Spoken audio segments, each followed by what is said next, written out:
नमस्कार दोस्तों, आपके अपने YouTube चैनल एनसीईआरटी कंसेप्ट पे आपका स्वागत है। और हम एक सीरीज लेके चले हुए थे periodic classification of elements. 10th class का साइंस का चैप्टर हमने लेके चले थे। तो जैसा भी हमें टाइम मिल पाता है उसी हिसाब से हम आपका लेक्चर डिलीवर कर पाते हैं। तो आज थोड़ा सा टाइम मिला, सोचा कि उसी सीरीज को आगे बढ़ाते हैं। तो पहले आपने पढ़ा था डोबेरेनियर ट्रायड पढ़ा था और न्यूलैंड लॉ ऑफ ऑक्टेव पढ़ा था।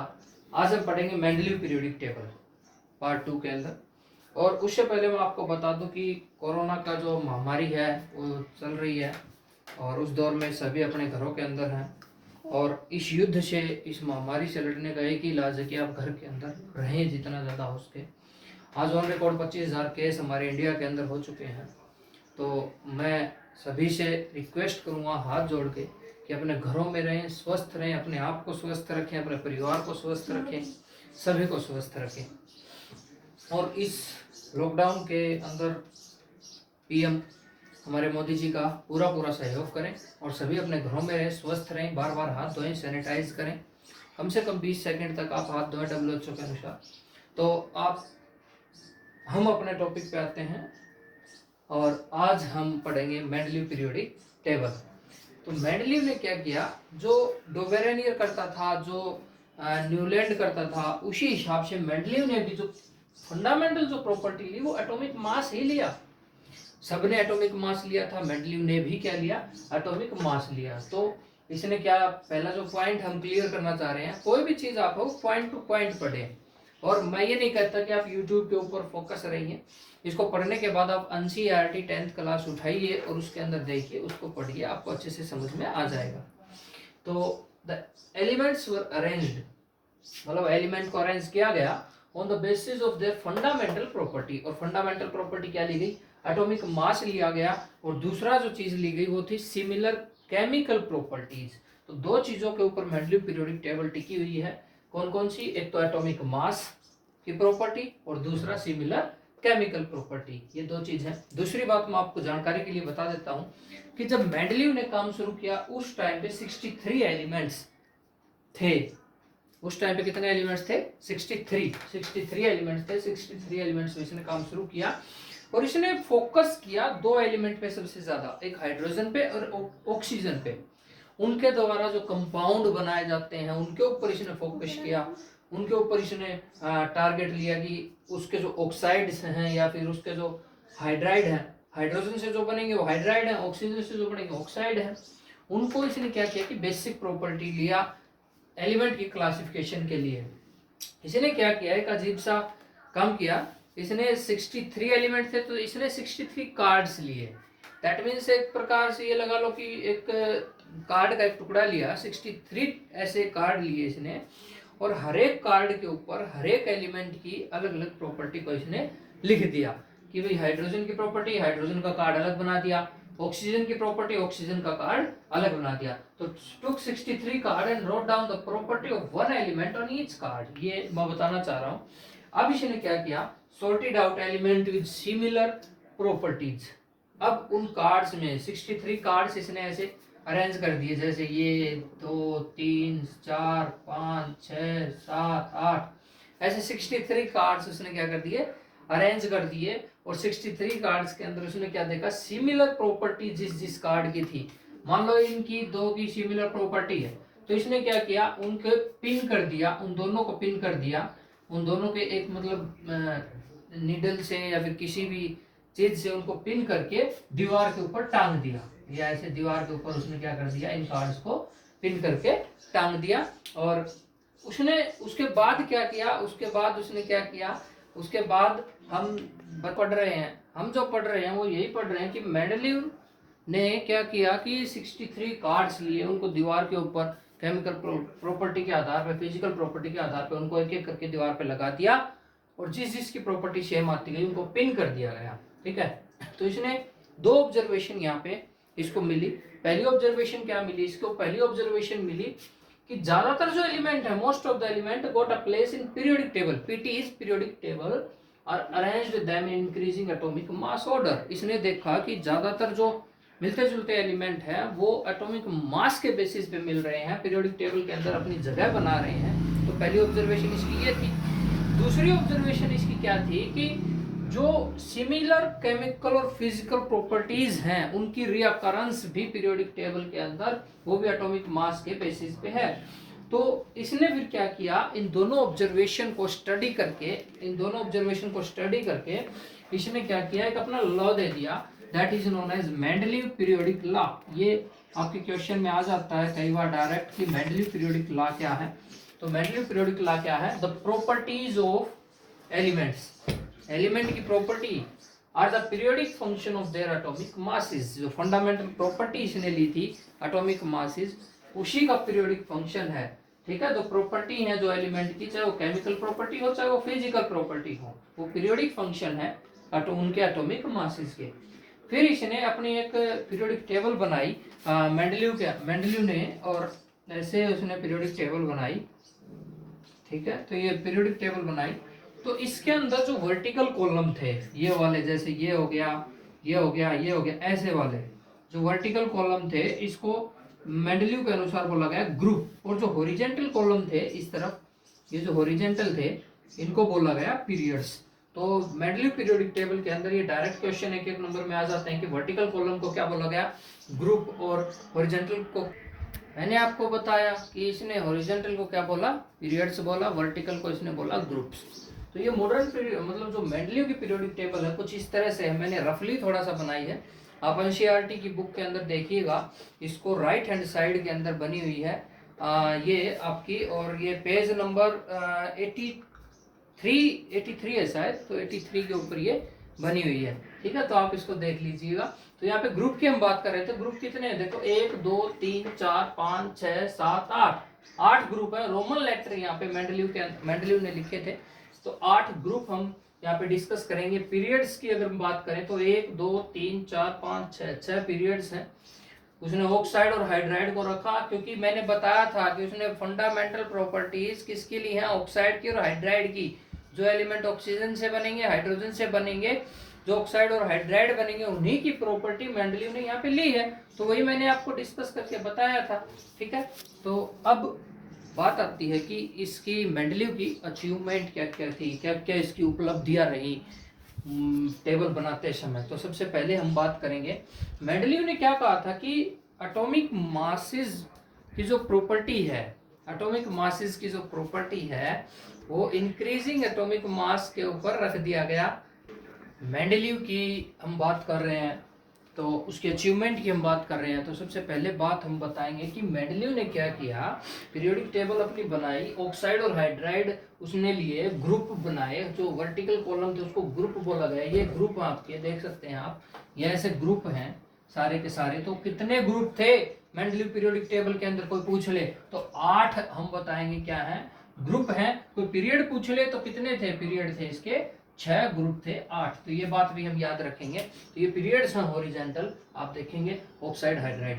तो इसने क्या किया था कि इसका कहने का मतलब ये था कि इसने इंक्रीजिंग एटॉमिक मास के बेसिस पे एलिमेंट को क्या रख दिया था इसने अपनी पीरियोडिक टेबल के अंदर।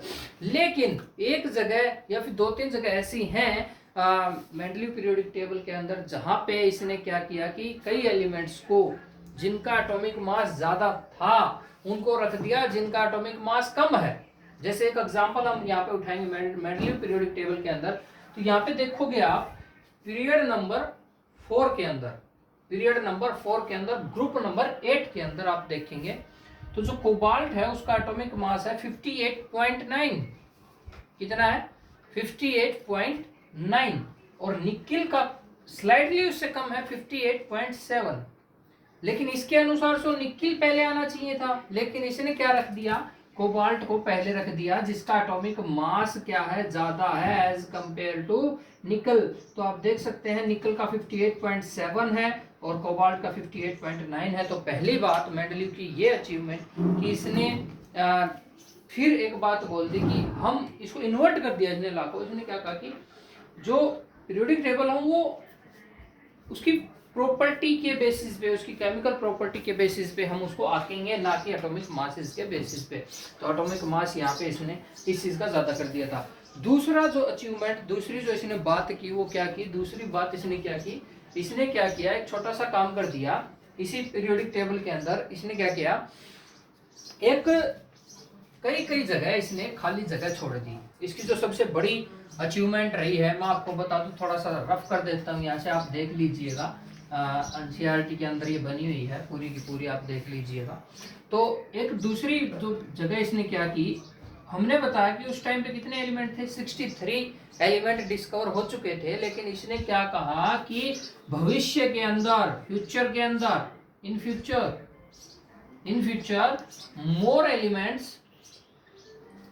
more elements can be predicted। इसने कहा कि भविष्य के अंदर और एलिमेंट भी पाए जा सकते हैं। इसलिए इसने क्या किया, अपनी पीरियोडिक टेबल के अंदर एक दो जगह इसने खाली छोड़ दी। और खाली, ये बहुत दिमाग वाला आदमी था, मतलब इसने बहुत दिमाग लगाया कि ये जरूरी नहीं कि 63 अब तो आगे भी 63 रहेंगे। इसने पहले ही बता दिया, भविष्यवाणी इसने कर दी कि आगे भी और एलिमेंट आ सकते हैं। और इसने जगह खाली छोड़ दी। और इसने कहा कि संस्कृत का एक वर्ड रहता है इक्का। क्या वर्ड रहता है, EKA, इक्का। तो इसने कहा कि जो भी एलिमेंट बाद में आएगा उसको हम एक प्रेफिक्स नेम से नाम दे देंगे। जैसे बाद में जो स्कैंडियम, गैलियम और ये जैसे ये बाद में डिस्कवर किए गए, तो इनको इसने नाम दे दिया गया। क्या नाम दिया, वो हम आपको बताने जा रहे हैं। इसने कहा था कि हम इक्का वर्ड हम उसके आगे एक प्रेफिक्स के रूप में यूज कर लेंगे। तो इसने बाद में डिस्कवर हुए कई एलिमेंट, जैसे कि स्कैंडियम हुआ, गैलियम हुआ, जर्मेनियम हुआ, ये तीनों एलिमेंट बाद में डिस्कवर हुए हैं। तो जो स्कैंडियम है उसकी सिमिलर प्रॉपर्टी थी बोरोन की, लेकिन यहाँ पे हम बोरोन बोलने की बजाय मेंडलीव के अनुसार इसको क्या बोलेंगे, इक्का बोरोन। इसको हम बोलेंगे इक्का एल्यूमिनियम, इसको हम बोलेंगे इक्का सिलिकॉन। तो जर्मेनियम की सिमिलर प्रॉपर्टी इक्का सिलिकॉन से, गैलियम की सिमिलर प्रॉपर्टी है इक्का एल्यूमिनियम से। उसी प्रकार स्कैंडियम की जो प्रॉपर्टी है सिमिलर, वो किससे है, इक्का बोरोन से। ये बोरोन है आपका, ठीक है। तो इक्का बोरोन से आपकी सिमिलर प्रॉपर्टीज जिसकी मिलती जुलती हैं। तो इसने क्या किया, अरेंज किया। ये इसके लिए बहुत ही बड़ी और बहुत ही मतलब सक्सेसफुल बात थी। जैसे कि हम आपको बता दें, इसने एक हम एग्जांपल लेते हैं छोटा सा। क्या किया, अभी हमने बताया था scandium, gallium, germanium, boron, aluminium, silicon.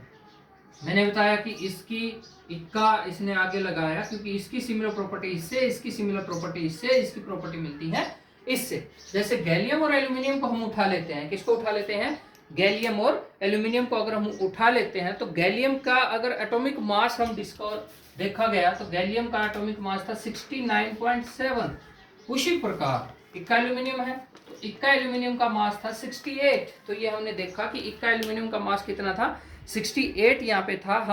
हम देख रहे हैं, और इक्का एल्यूमिनियम का मास हमने देखा 68 देखा। उसी प्रकार जैसे इसका Ga2O3 ऑक्साइड रहा, तो इसका ऑक्साइड रहा Al2O3। तो आप देख पा रहे हैं ये भी लगभग सेम एटॉमिक मास, भी ये ऑक्साइड भी लगभग सेम है, Ga2O3 है। और ये भी बिल्कुल मतलब क्या है कि सेम है। उसी प्रकार जैसे कि ये GaCl3 यहाँ पे बनता है, तो AlCl3 यहाँ पर बनता है। तो ये आपके हम देख सकते हैं कि हम बना सकते हैं, और ये हमने देखा सिमिलर प्रॉपर्टी। तो मेंडलीव पीरियोडिक टेबल के अचीवमेंट के अंदर हमने सबसे पहले क्या पढ़ा, सबसे पहले हमने ये पढ़ा कि इसने फ्यूचर की बता दी कि भाई ओनली 63 नहीं है, बाद में भी हम हिंदी में भी लिखेंगे, कोई दिक्कत नहीं है, बाद में भी डिस्कवर किए जाएंगे। और ऐसा ही हुआ। बाद में हम देखेंगे कि आज के टाइम पे भी बहुत ज़्यादा एलिमेंट डिस्कवर हुए हैं। तो इसने बिल्कुल ठीक कहा था कि ओनली 63 से मैं संतुष्ट होने वाला नहीं हूँ, बाद में एलिमेंट और डिस्कवर होंगे। इसने खाली जगह छोड़ दी थी। दूसरा पॉइंट इसने जो दिया था, खाली इसने जगह छोड़ दी। उसके अंदर हमने अभी बताया था कि जो स्कैंडियम और गैलियम और जर्मेनियम, इनका इक्का हमने बताया कि इक्का, ये गैलियम का हमने बताया था एल्यूमिनियम, इसका सिलिकॉन, और इसका ये हमने बताया कि इक्का वाले। तो इसने दूसरा जो पॉइंट था इसका ये था। तीसरा पॉइंट जो इसका बहुत ही सक्सेसफुल रहा, और जो साइंटिस्ट ने भी मानना पड़ा कि मेंडलीव जो है उसको ओरिजिनेटर का दर्जा दे दिया। ओरिजिनेटर ओरिजिनेटर मतलब यही उत्पादन करता है पीरियोडिक टेबल का, उसने दर्जा इसको दे दिया। तो हम आगे जाएंगे, हमें याद करना कैसे भी हो, ठीक है। तो तीसरा जो पॉइंट रहा ये नोबल गैस की अगर बात करें, नोबल गैस जैसे कि हीलियम है, नियोन है, आर्गन है, क्रिप्टॉन है, जीनोन है, बहुत है। तो नोबल गैस जो हीलियम, नियोन, आर्गन, ये सारी नोबल गैस है, इनर्ट गैस हैं, ये हमारे एटमॉस्फेयर के अंदर बहुत ही कम कंसंट्रेशन के अंदर प्रेजेंट है। मेंडलीव के टाइम पे नहीं थी, लेकिन ऐसा कुछ उसने अपनी पीरियोडिक टेबल बनाई थी मेंडलीव ने कि जो मतलब बाद में ये डिस्कवर हुई, बाद में लेटर डिस्कवर होने का इसका मेन रीजन भी है। एनसीईआरटी ने क्वेश्चन भी पूछा है कि इनर्ट गैस इतनी लेट डिस्कवर क्यों हुई, तो उसका रीजन यहाँ पे साफ साफ शब्दों में मैंने लिखा है, क्योंकि ये एक्सट्रीमली लो कंसंट्रेशन के अंदर हमारे एटमॉस्फेयर के अंदर प्रेजेंट है, तो ये बाद में लेटर डिस्कवर हुई है। और मैं बताना चाह रहा हूँ कि मेंडलीव की पीरियोडिक टेबल ऐसी थी, चाहे ये बाद में डिस्कवर हुई हो, लेटर चाहे बाद में डिस्कवर हुई हो, लेकिन इसकी जो पीरियोडिक टेबल थी, किसकी, मेंडलीव की जो पीरियोडिक टेबल थी, उसको इसने कोई परेशानी नहीं दी। तो मैं क्या लिखूंगा, कोई परेशानी नहीं आई, कोई परेशानी नहीं आई। कोई परेशानी नहीं आई का मतलब है कि बाद में जो हमारी पीरियोडिक टेबल बनी है, बाद में जो हमारी पीरियोडिक टेबल बनी है, उसके अंदर जो नोबल गैसेस हैं, नोबल गैसेस हैं या मैं बोलूं इनर्ट गैसेस हैं, उनको एक स्पेशल ग्रुप दे दिया गया, स्पेशल ग्रुप दे दिया गया, स्पेशल ग्रुप दे दिया गया। और उसको स्पेशल ग्रुप दे करके इन गैसेस को उस स्पेशल ग्रुप के अंदर रख दिया गया, रख दिया स्पेशल ग्रुप में, स्पेशल ग्रुप में। और उसने किसी भी ग्रुप को परेशान नहीं किया, डिस्टर्ब नहीं किया। यही इसकी सबसे बड़ी अचीवमेंट थी मेंडलीव की। तो मेंडलीव की अचीवमेंट्स पूछी जाती हैं, मेंडलीव का पीरियोडिक लॉ पूछा जाता है, किस बेसिस पे क्या इसने किया, कैसे इसने कार्ड ली, सारा का सारा मेंडलीव के बारे में पूछा जाता है। नेक्स्ट हम पढ़ेंगे लिमिटेशन मेंडलीव की। मेंडलीव की लिमिटेशन के बारे में अगर हम जिक्र करें थोड़ा सा मेंडलीव की लिमिटेशन को पढ़ेंगे कि ये तो है नहीं कि कोई भी परफेक्ट है, कुछ ना कुछ तो कमी रहती है। तो मेंडलीव की भी कुछ कमियां थी। सबसे पहली कमी क्या थी, एक एलिमेंट है, सबसे पहला एलिमेंट है वैसे तो आज की जो मॉडर्न पीरियोडिक टेबल है उसके अंदर, जिसका नाम है हाइड्रोजन। हमने अभी मेंडलीव की पीरियोडिक टेबल पढ़ी थी, तो उसके अंदर भी हाइड्रोजन को कोई फिक्स पोजीशन नहीं दी गई थी, ठीक है। तो क्या देखा गया कि हाइड्रोजन की प्रॉपर्टी अल्कली मेटल्स जो आज की जो पीरियोडिक टेबल है, हम जो नेक्स्ट पार्ट में पढ़ेंगे, उसके अंदर जो फर्स्ट ग्रुप है पीरियोडिक टेबल का, वो अल्कली मेटल्स का है, ठीक है। जैसे लिथियम, सोडियम, पोटाशियम, ये सारे अल्कली मेटल्स हैं, तो उनके साथ भी हाइड्रोजन की प्रॉपर्टी मिलती है। फिर देखा गया कि जो मॉडर्न पीरियोडिक टेबल है उसके अंदर जो 17 ग्रुप है हैलोजन का, उसके साथ भी हाइड्रोजन की प्रॉपर्टीज मिलती हैं। जैसे हम देखते हैं, जैसे ये अल्कली मेटल है सोडियम, ठीक है, सोडियम एक अल्कली मेटल है, ये क्लोराइड बनाती है NaCl। उसी प्रकार हाइड्रोजन क्लोराइड बनाता है HCl।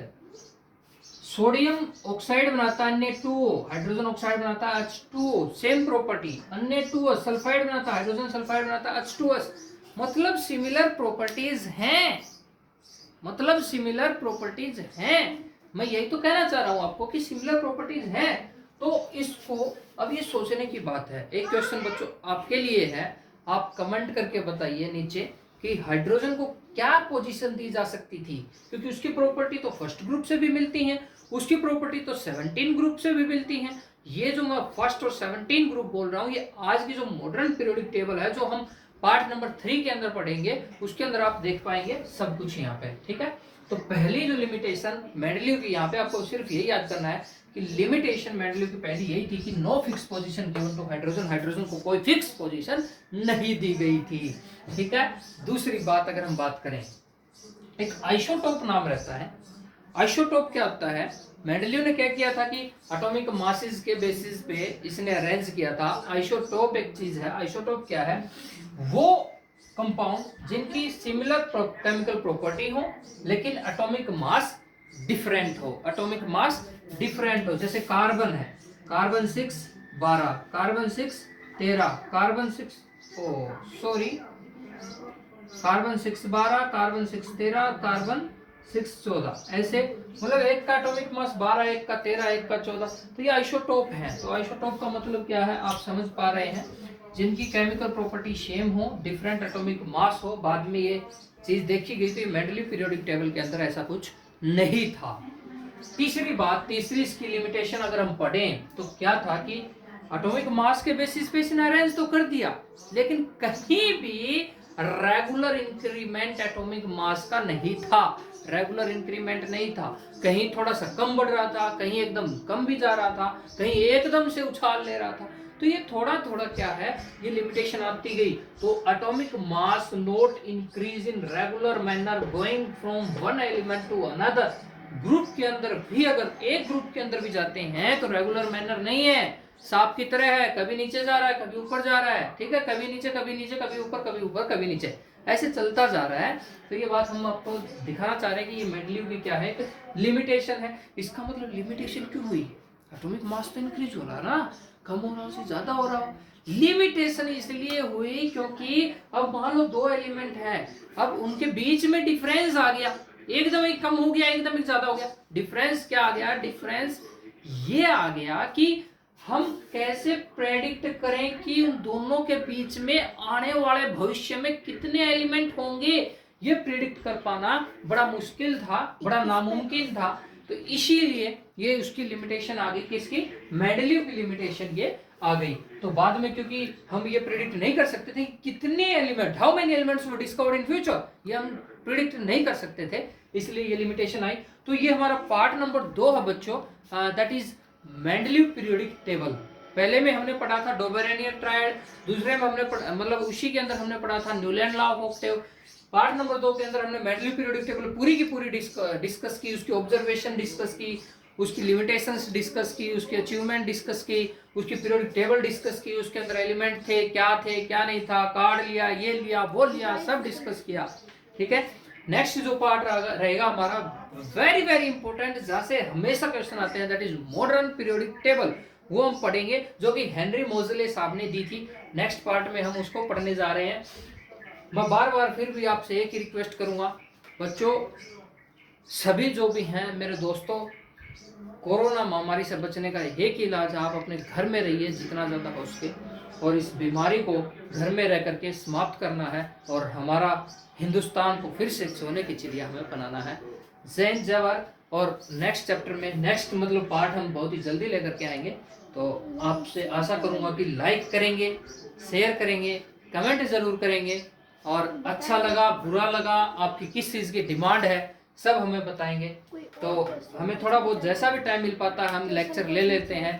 अनिल सर का लेक्चर अभी आपका आने वाला है थोड़े टाइम के बाद, क्योंकि अनिल सर अभी थोड़े से बिजी चल रहे हैं, तो अनिल सर का लेक्चर भी हम आपको डलवाएंगे बहुत जल्दी।